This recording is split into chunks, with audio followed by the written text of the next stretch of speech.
Hi, I'm John Maxwell. When the top companies in the world are looking for trainers, speakers, and coaches, there's one name that stands above the rest, and that's Maxwell Leadership.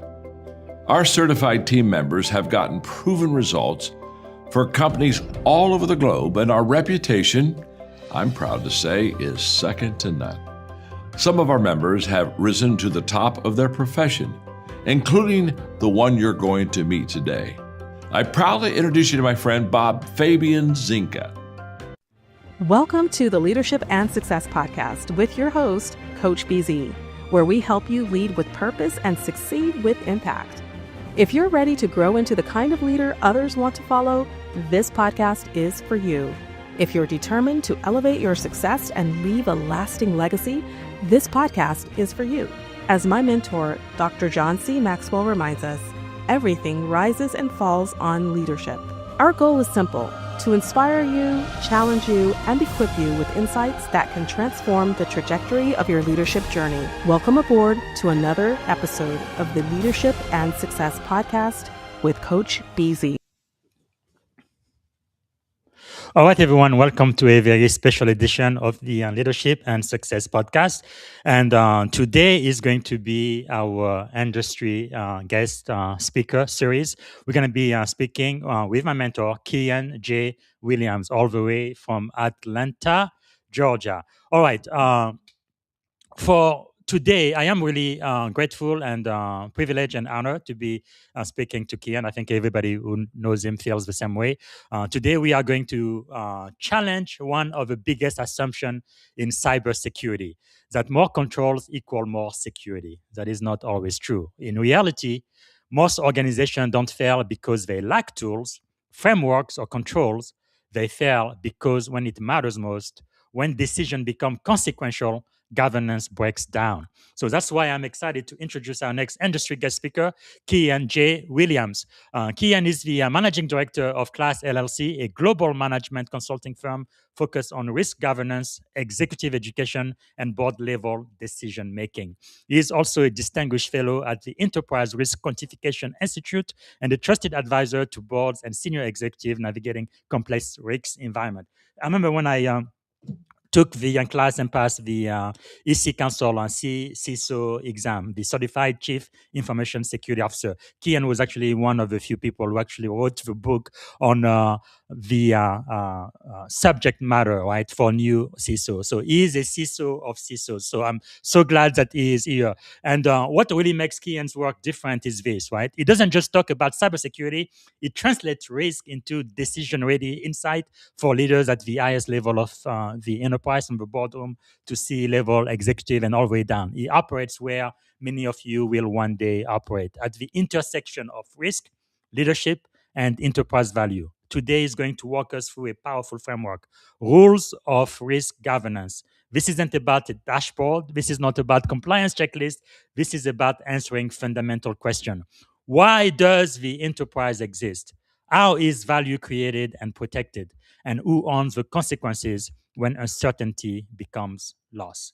And you will hear his framework define 7 non-negotiable rules, including governance begins with purpose, not control. Authority must match accountability. Risk acceptance is a leadership decision, not a technical one. And governance must hold under stress. One of the most important takeaways from this work, I believe, is cybersecurity professionals don't just protect system, but they must also enable leadership to make informed decisions about risk and value. And I believe that requires a shift from being a technical operator to becoming a translator, an advisor, and a leader. And you listen today, I want you to think about this. If you were sitting in the boardroom, could you explain risk in a way that shapes business decision? Because that is really the difference between a security engineer and a security leader.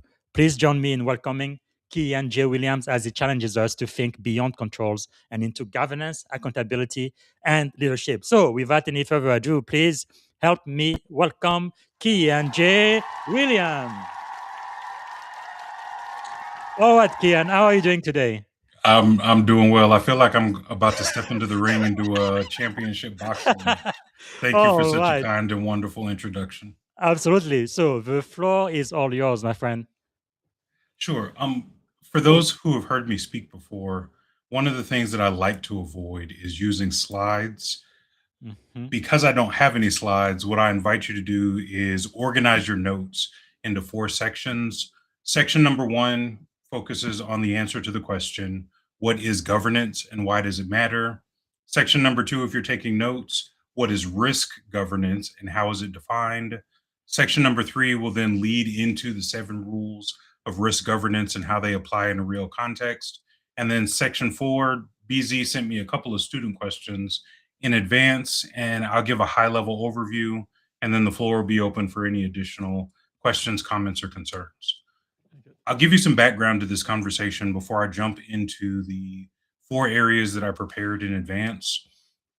Most of what I'm sharing with the audience today is a combination of 30 years of interesting experience.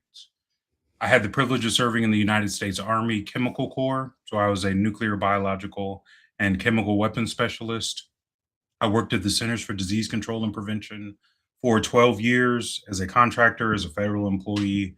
I had the privilege of being in charge of significant financial investments in public health systems.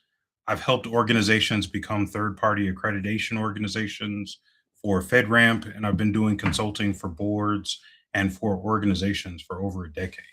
So that experience over the past 30 years is what informs the things that we'll share today. BZ mentioned that we met in part through the EC Council Certified CISO program. A lot has changed from the time that I contributed to the original book to the perspectives that I have now. Some of the things that I'll share in the conversation are based on curriculum that I've developed. I've had the privilege of teaching graduate students at a collection of universities.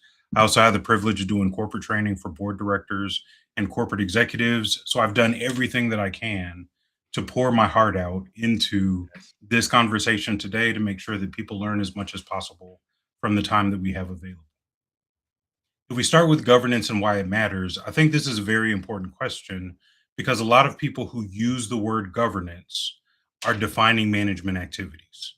There is a book called Corporate Governance Matters that says governance and management are 2 sides of the same coin, but it's important to make sure that if we're talking about governance, we're talking about how the senior people within the organization, the board and the corporate officers defined by the SEC Act, who have accountability and authority to direct and manage the business, are making decisions about the direction of the business, the strategy of the business, the culture, the outcomes, everything that's going to be produced, and ensuring that the business delivers to its stakeholders whatever they promised.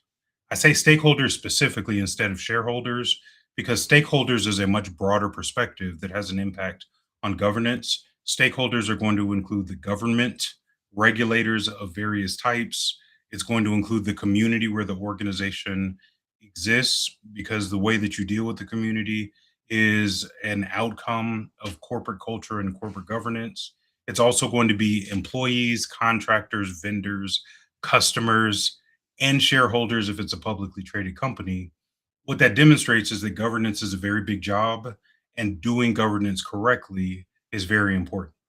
Now, mind you, governance is not management. What happens in many situations is that the people that are leading governance are independent directors on a board of directors. As independent directors, those people are fiduciaries, which has a legal connotation representing that those individuals are acting in the best interest of the stakeholders of the company. Board directors and people that are governance leaders are not employees of the company, but they're acting in the interest of the people who depend on the company.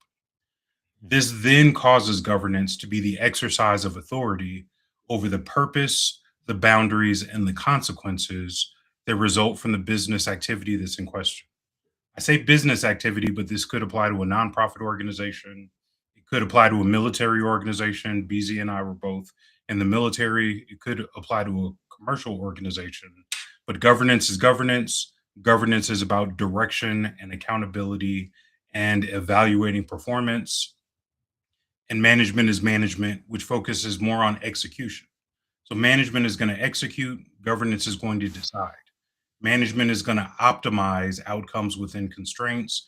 Governance is going to define which constraints are acceptable, which constraints are non negotiable, and the boundaries within the organization is going to operate. This distinction matters because organizations fail less often from a lack of effort and more from a lack of decision clarity. When authority is unclear, accountability becomes symbolic. When boundaries are implicit, risk is accepted by default. And in a cybersecurity context, you really don't want the business accepting risk by default because they don't understand it, they don't know the limits, and they don't know the impact of risk events occurring. The whole purpose of governance in this context is to solve one core problem. That problem is who gets to make decisions about what the organization is going to do, where it is going to go, and how it's going to get there. And then things that influence those outcomes focus on what basis is governance making those decisions and who bears the consequences when uncertainty produces bad outcomes. If you remove governance from an organization, decisions are still going to get made. They just get made implicitly. And then under pressure, you have decisions that are made without accountability. That's not really agility. That's not really governance. It's just bad business. From that perspective, we can now talk about risk governance. And risk governance is much more aligned with what cybersecurity people would consider a core fundamental practice. Risk governance, by my definition, is derived from ISO 37000, but 37000 is focused on enterprise risk management. I like to take that definition, focus on enterprise risk broadly, not limited to cybersecurity, but everything that I say in the definition of risk governance includes, but is not limited to cybersecurity, data privacy, intellectual property, digital transformation, and everything else that the audience would be interested in. Academically, risk governance is the leadership discipline that determines which uncertainties an organization is willing to accept in pursuit of its objectives and which uncertainties it won't. You hear in that definition that a component of risk is some measure of uncertainty. If we had more time and for a different session at some point in the future, we can talk about the philosophy and the science of risk, but risk always has context, risk always has some uncertainty, and then risk exists between two extremes. I like to think of the extremes as the distance between asceticism and hedonism. On the asceticism side, sometimes people respond to risk in a way that they are doing everything that they possibly can to avoid anything positive or pleasurable or good. And on the hedonism side, you have people that go as far as possible to feel as good as they can feel. And both of those extremes for risk can lead to negative consequences. In the context of risk governance, this is not about calculating risk, but it's not about managing controls, and it's not about dashboards or frameworks. It's about authorizing the exposure that the organization is willing to accept inside of those boundaries of asceticism and hedonism. It requires judgment, it requires authority, it requires a moral willingness to own the outcome rather than blaming people. When one group of people makes a decision, the decision doesn't produce the desired outcome. And then they say, oh, well, security owns risk. So we're going to blame the CISO for a bad decision that the business made. That's not really governance, that's poor business management. A critical point in this conversation about risk governance is that all organizations have risk governance, whether they admit it or not. If leadership does not define boundaries explicitly, the organization is still going to take risks. Sometimes they're going to avoid risk, but that leads to stagnation and could cause the business to cease to exist because they're not adapting and overcoming in a competitive marketplace. In other situations, the organization takes on too much risk, and the outcome of that risk taking is that you can't sustain or withstand all of the negative consequences that are associated with the decision, and then you go out of business. In either one of those situations, we're going out of business. So it becomes extremely important that the right people in the right position with the right authority are making decisions about the amount of risk that we're going to pursue or the amount of risk that we're going to avoid. And it becomes a business decision because some of the answers to those questions relate to within the context of the business. And so if my business is to provide government services, well, there's only so much risk that I can accept in pursuit of filling potholes if it's a municipality, or directing the war effort if it's national defense or any other context. It becomes less detrimental to society if it's just a single business, but society is still affected by the risk decisions of the leadership within the organization. A good example of this is I forget the date. I should have looked it up before the conversation.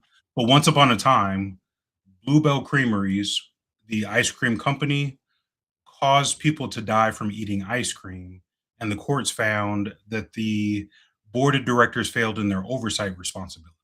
So there was no risk governance where they said that listeria is unacceptable.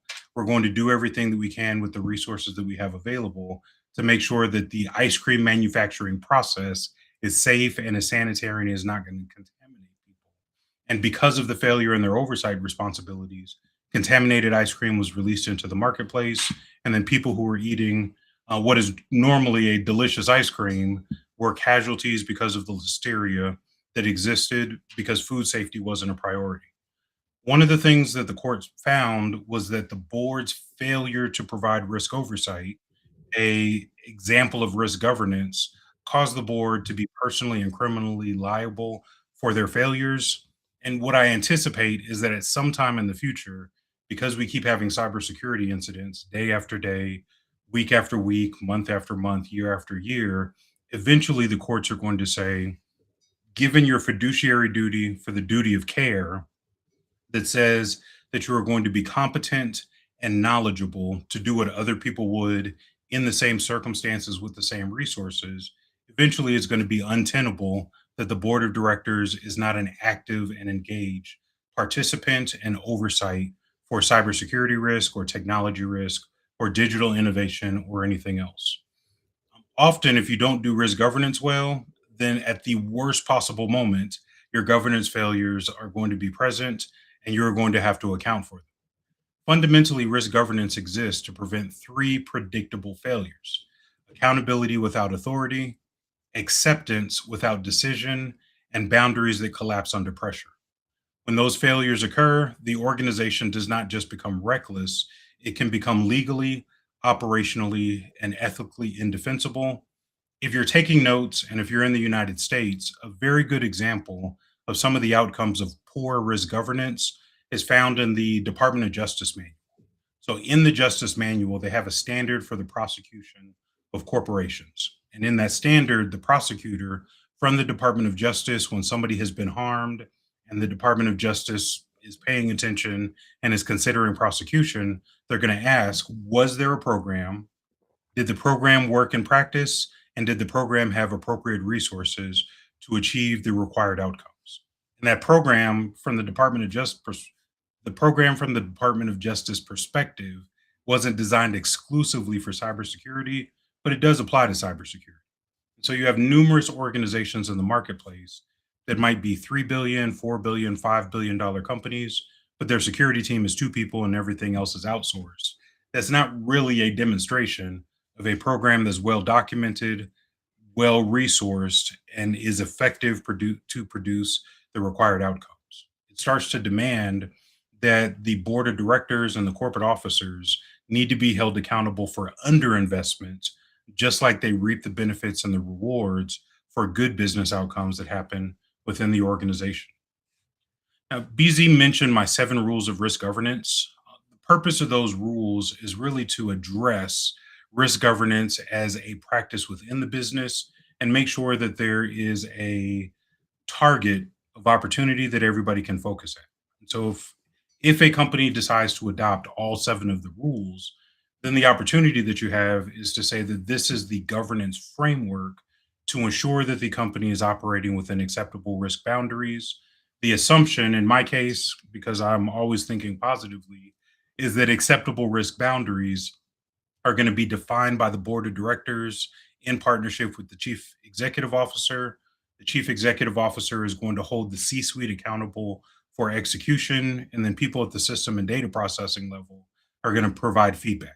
So, if you're familiar with ISO 27005 and the way that they do risk management, you end up with feedback loops where strategy goes down from the top into the organization and tactical results, performance measurement, and other information that informs changes in strategy or changes in direction permeate from the bottom up so that you have bi-directional communication about what's happening, who's accountable, what outcomes need to be produced, and how well are we performing according to the standard.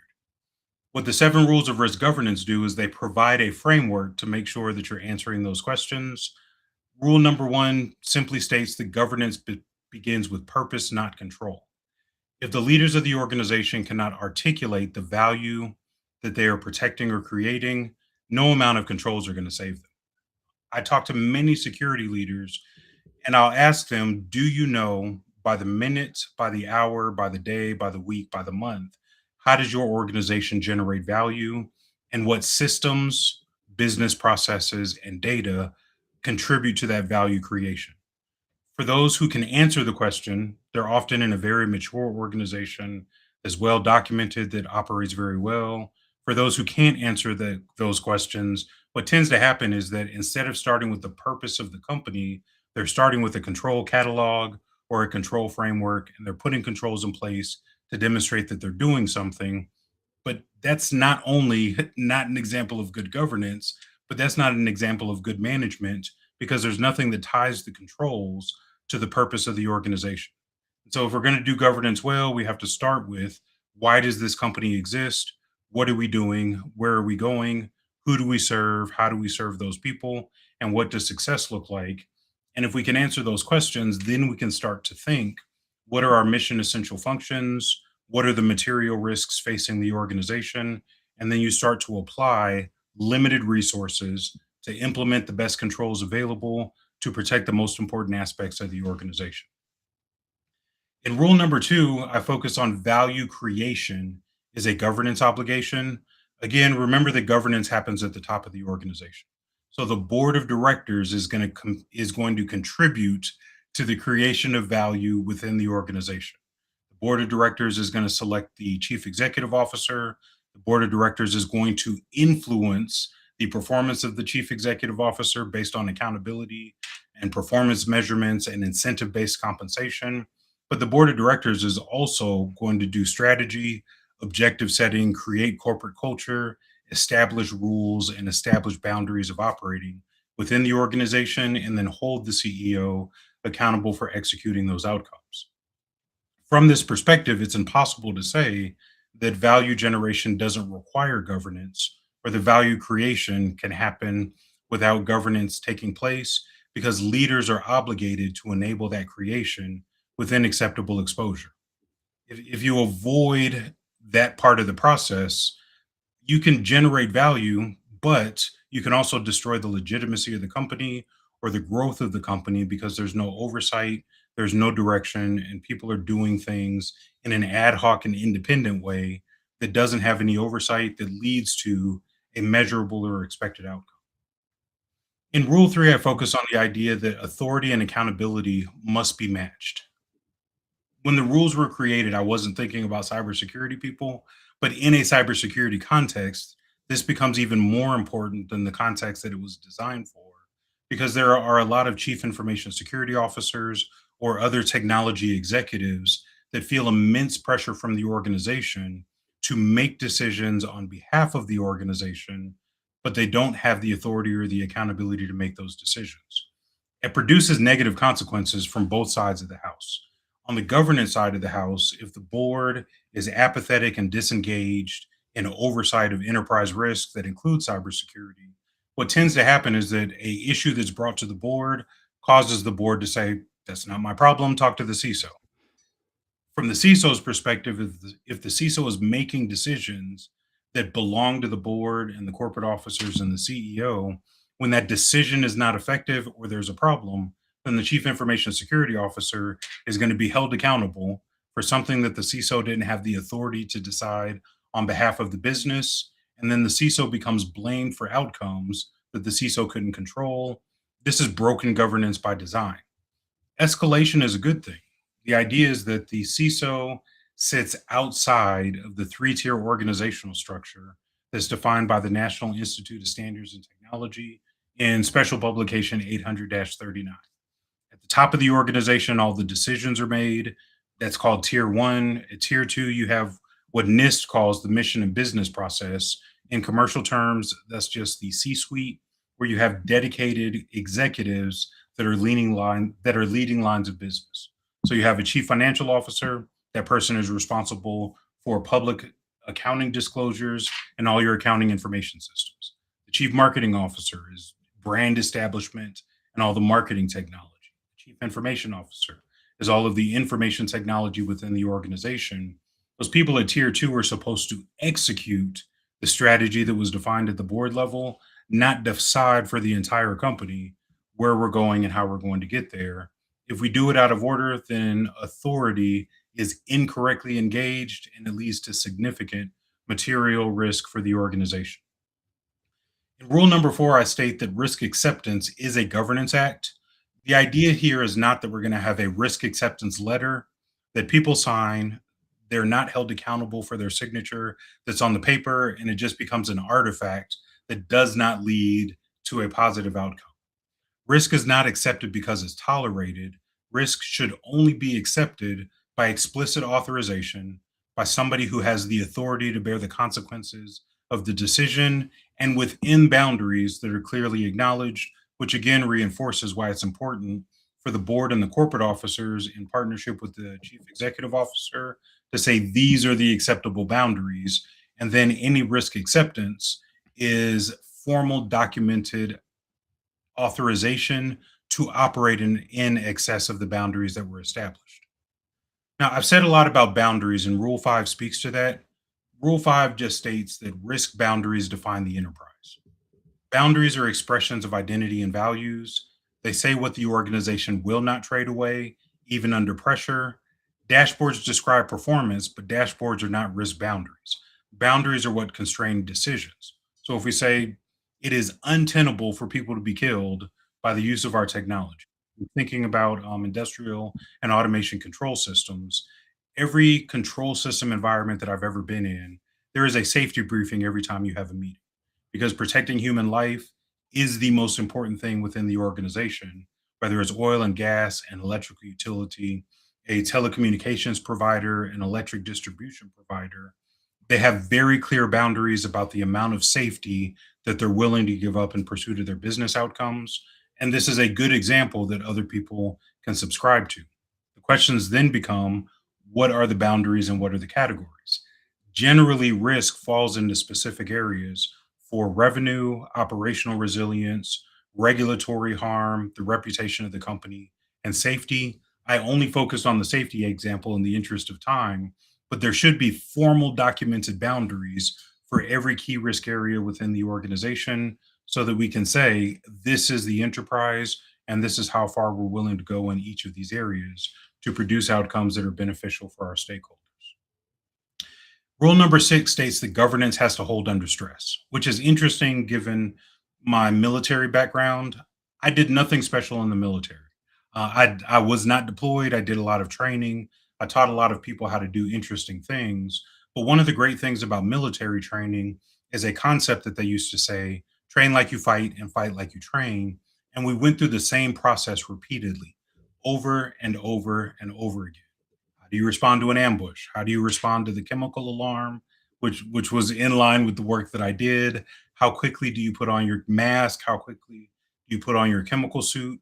All of those things were ingrained to the point that became muscle memory. And we did it in peacetime because training happens in peacetime. But for everybody who was ever deployed, who was a student of mine learning how to maintain their equipment, they were able to come back safely because the training prepared them to execute properly under pressure. Governance is easy when it's calm. Stress creates all kinds of behaviors within people.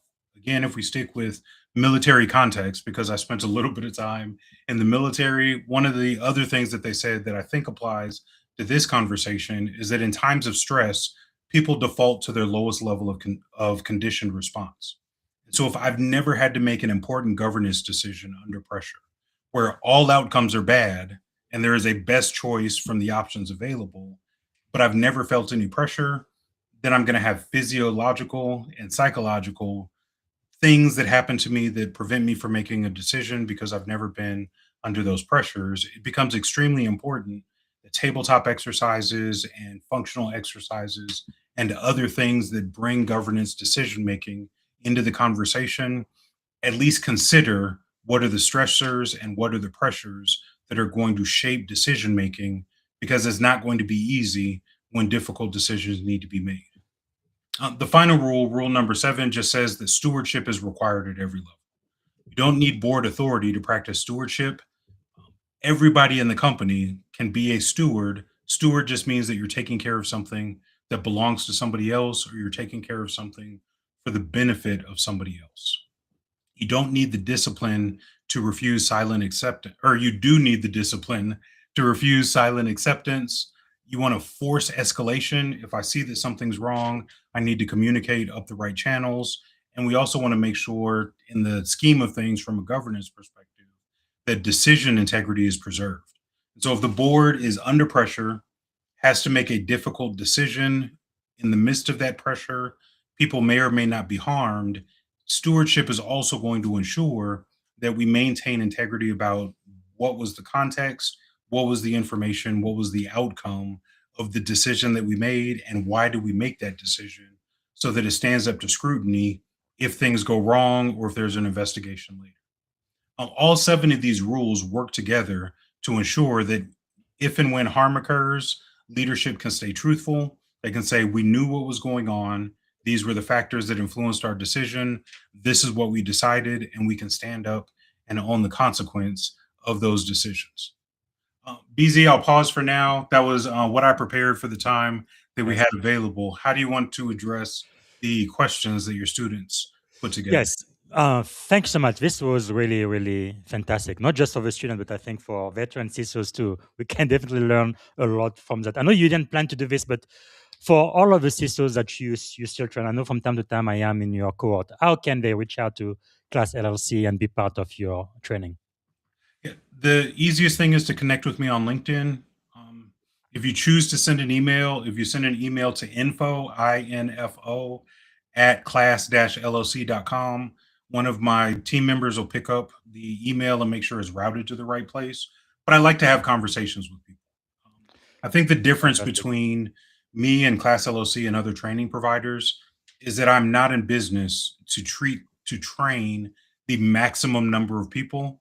I'm in business to make sure that the people that decide they're going to invest in our programs are successful with the programs. So we're more of a high quality, low volume kind of operation than a low quality, high volume operation. So I'm more than happy to talk to anybody who wants to have a conversation.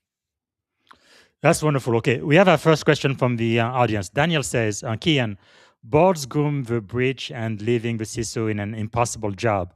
Apathetic spectator into true level 6 safeguard who on risk acceptance as a core act of governance. So the question is, I guess, how do you turn CISO into true governance leaders?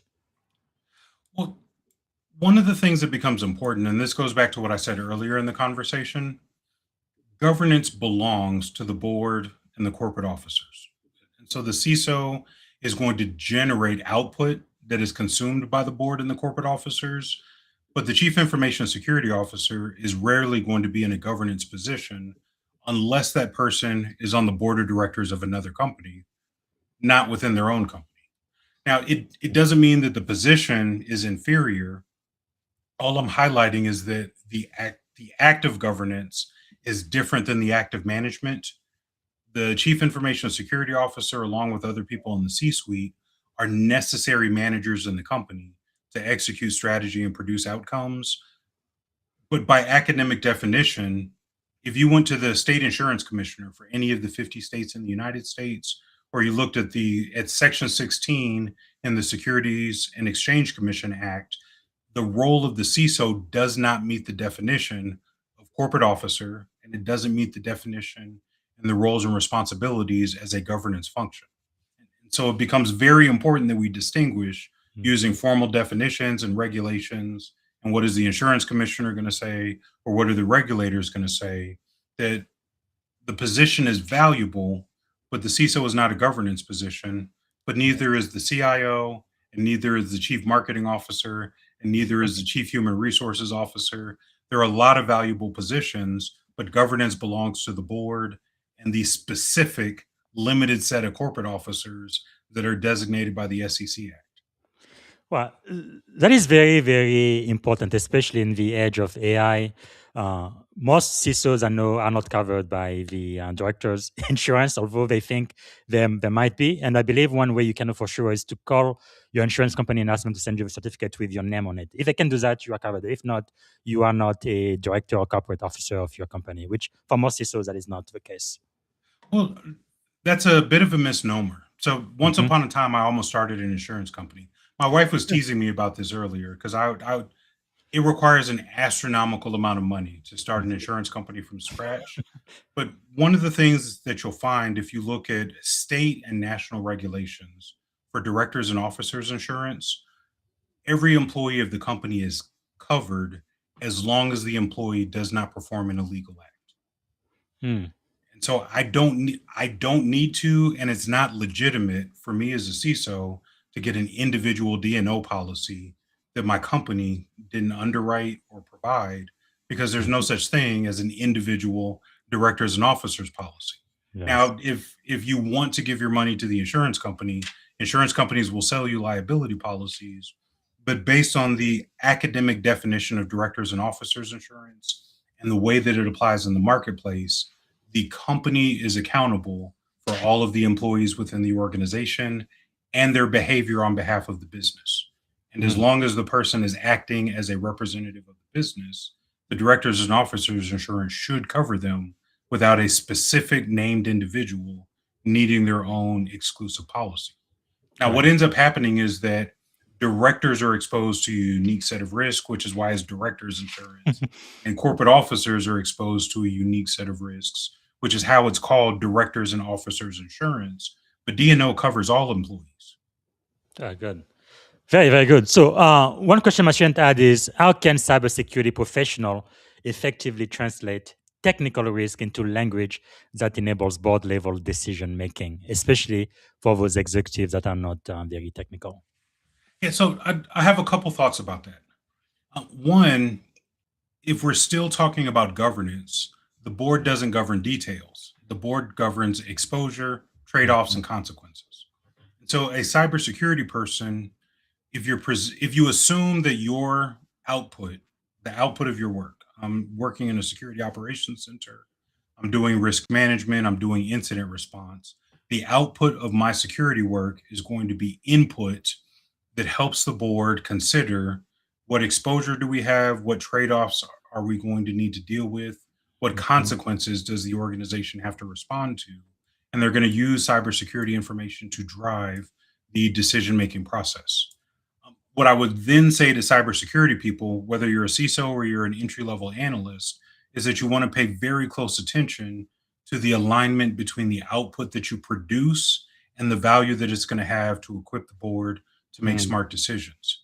And so now it's not even about translating security information into the language of the business. Mhm. Now, what ends up happening is we're saying anything that security communicates to the board and to the corporate officers is going to be valuable to help them make decisions within the fiduciary responsibility and the oversight duties that they have. Is there initiative that demonstrates that we're failing? And if we're failing in an area, what decision does the board need to make? And what information needs to be provided so that they can choose between multiple options? Anybody at any level of security can do that. That's not exclusive to the CISO.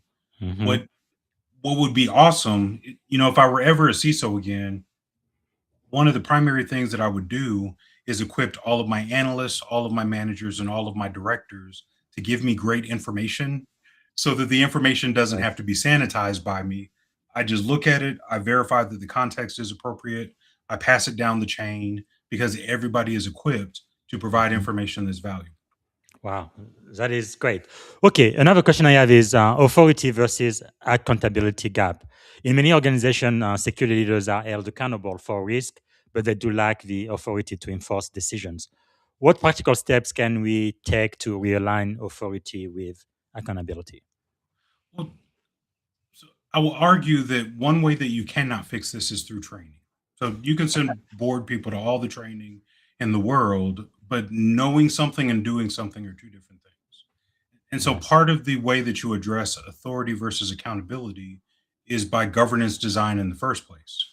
there's got to be, the board chair, the corporate secretary, somebody has to decide that we're going to do the right thing because it's the right thing to do, not because it's a regulatory requirement, not because we're having oversight from a third party, but this is going to be the sequence of steps that we take or the collection of actions that we subscribe to that define well-designed governance within the organization. For security people, so I admit that it's challenging. So let's agree that the marketplace is stupid. Companies are firing security people for bad reasons. And what individual security people are going to have to decide is, one, do I do what the company tells me because I have bills to pay and I have a family to take care of?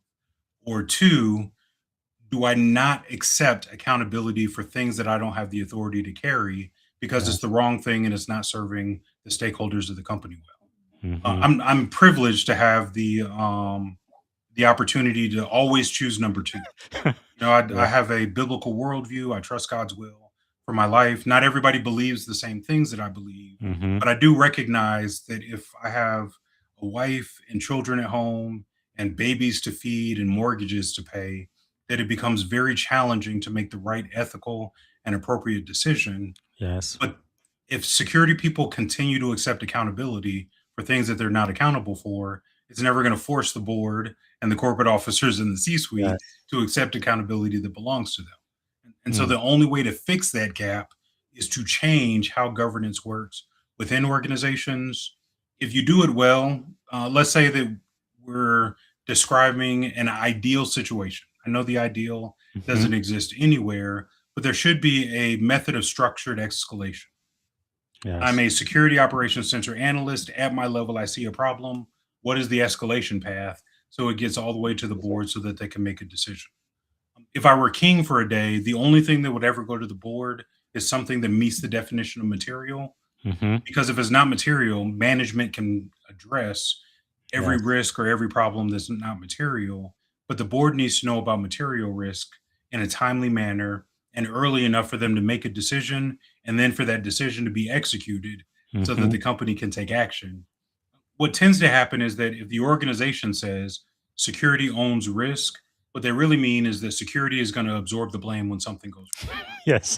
If the organization says security is a component of enterprise risk, and the board and the corporate officers and the CEO and the C-suite are responsible and accountable for enterprise risk, and we trust security to provide timely, actionable information, that's a good example of stewardship. That's a good example of everything that I've talked about. And it's something that I've seen in multiple organizations. Yes. So we can joke about all the horrible organizations that are in the marketplace, but there are some companies that operate that way according to the textbook, and they have very good outcomes. We won't say that there is no risk, but risk is managed and has oversight by the right people, which then causes the right resources to be applied, which then allows the organization to operate within the boundary instead of living outside the boundary with no control whatsoever. Fantastic. Okay, the last question will come from my graduate teaching assistant, Pedro. Pedro says, Keyaan, would you please provide any suggestion for governance dealing with AI attacks? I would argue that my previous question answered this question. Yes. So one thing that you want to be very careful about, and for the graduate students, I encourage you to think deeply about this. Remember that I said at the beginning of the presentation, most people are describing management when they use the word governance. And so one of the things that we want to measure is, if somebody is saying AI governance, are they saying that the board of directors is going to set the acceptable boundary of taking risks with the use of AI? Or are we talking about AI management, where the C-suite and directors and managers within the company are doing things like responsible AI or identifying AI systems? Those are not governance activities, those are management activities. So I think the industry is not serving itself well by calling everything governance when most of those governance things are management. If we come to that conclusion and we have consensus, then I think the answer to your graduate student's question is, how can we make sure that we make effective risk decisions related to the use of AI within the company? Yes. And now the answer is under what circumstances is AI going to enhance a business process, Mm. which then produces all kinds of other prerequisite things. Yes. Do we have an inventory of our business processes? Do we know the business processes that are material? If we go to something like the Open Group Architecture Framework, do we have business process model and notation and specific information about the data layer and the network layer and the communications layer and the infrastructure layer for all the systems and business processes that exist within the organization? And then under what circumstances is AI going to make it better, make it worse, or have no impact? Mm. If it makes it worse, we shouldn't do it. If it has no impact, we shouldn't do it. And the only time we should adopt artificial intelligence to enhance a business process is if we can provide evidence that artificial intelligence is going to make the business process better. Every Mm. other situation, why would we spend money to make the situation worse? Or why Yes. would we spend money on AI adoption to increase our risk for a business process that's fine without AI and is not going to be better with AI? Those are really executive management decisions, not governance decisions. The board at their level is going to say, this is where we're going. This is what Mhm. getting there looks like. And these are the boundaries that you need to operate within. Based on that perspective, that's how I argue that what we're calling AI governance is really AI management, and it Mhm. requires appropriate, well conceived decisions from the leadership of the organization, but that doesn't really go all the way up to the board level, in my humble opinion. Wow, that is really, really fantastic. Okay, so this is all the time we have. But before we go, you did mention this book. Why should my audience read this one, Corporate Governance Matters? Well, they shouldn't read that one because the fourth edition just came out. Oh, no. And so I would say get the fourth edition. But one Mhm. of the things that becomes very, very valuable, even if you're not on a board of directors, is to understand how boards work. Yes. What is materiality? Why does it matter? What does the board do? The more that I understand about my stakeholders within the organization, the better I can frame the problems that we face, and I can make recommendations on how we're going to solve those problems. That becomes very, very valuable. Mm. Actually, if we add a book to the list, Seth Godin had a Mhm. book called Linchpin that talked about being Yeah. indispensable regardless of your position in the organizational chart. Mhm. If you read the fourth edition of Corporate Governance Matters, and then every outcome that you produce is in a format that can be consumed by the highest levels of leadership within the organization, you actually Yes. are going to be indispensable. They're going to say, hey, BZ, everything that you give us allows us to make an actionable, informed decision that creates value for the business. We're going to Mhm. keep giving you bonuses. We're going to keep giving you recognition. We're going to keep you around and never let you leave because Yes. what you're producing at your level is so valuable, it makes the entire company better. Mm. That is really powerful. And then the last one is this book. You are a co-author, Modern Cybersecurity. Man, you Tales from really the went near into the archives and found all the greatest works. Yes. So why should we read this book? Um, so if you read that book, the chapter that I contributed was about metrics. If you cannot measure and explain something that you've done as a trend over time, it's really just interesting information. So the chapter Yes. that I contributed, well, honestly, all the chapters in the book are great. I think my chapter is great because a lot of people struggle with metrics. So I did put a Yes. lot of thought into performance measurement and metrics and what is going to drive decision making. It complements this conversation very well. Mhm. If I'm giving something to the board and saying here is actionable, defensible information, if I enhance that and say this is the trend over time, this is Yes. where we were 5 years ago, 3 years ago, 18 months ago. We are on a growth trajectory. We Mm. need to keep investing in this area, but here are areas where it produces no value. Now you end up in a position where I'm using metrics and reporting to Mm. justify targeted use of limited resources in the company. Yes. If I'm the one CISO that never causes the company to waste any money, I'm going to retire from that company if I choose to. Yes. Yes. Wow. That is powerful. Powerful. And the other book you just mentioned was Lynchpin by Seth Godin. Yes, You indispensable. that's the last book I read before my first CISO job. So I will Wow. give that book credit for helping me change my mind, my heart, and my attitude about the work that I was doing and the impact that I could have. Yes. Other people saw it, and then it led to some really interesting outcomes. Yes. Well, thank you so much for your time, Keyaan. Normally we keep this to 30 minutes, but you had so much to say, and I'm so grateful for the time today, sir. Really appreciate you speaking not only to my class, but to my big audience. So I think it's making a difference in the industry. Thank you so much, sir. I appreciate that. It's my pleasure. Thank you for having me. All right, everybody, this is one for the book. Again, follow Keyaan, very easy to find on LinkedIn. That's linkedin.com in Keyaan. And then this website, class-llc.com. Again, is the CISO of CISOs, right? I think every CISO needs to have a coach, and Keyaan is the best one in the business. And again, get a copy of his best-selling book. He has a chapter there, Modern Cybersecurity Tales from Near Distant Future. It's available everywhere books are sold. Thanks again for watching. Tomorrow, I am going to be back here with Master Sergeant, now Dr. Joseph Ghost Jr., U.S. Air Force. And we are going to be talking about his leadership journey. So that's going to be our regular podcast tomorrow. I believe it's 6 p.m. on California time, so 9 p.m. Washington, D.C. on the East Coast. All right. And whenever I have a chance next week, we're going to go back to the book of Proverbs. We did Proverbs 21 last time, so we're going to do Proverbs chapter 22. Again, this is not a religious podcast. It's all about ancient wisdom and leadership lessons that is still, I believe, applicable today, still relevant in 2026, even though this book was written more than 2,000 years ago. All right, that's all I have for today. Thank you so much for watching, and I hope to see you tomorrow and next week. Bye for now.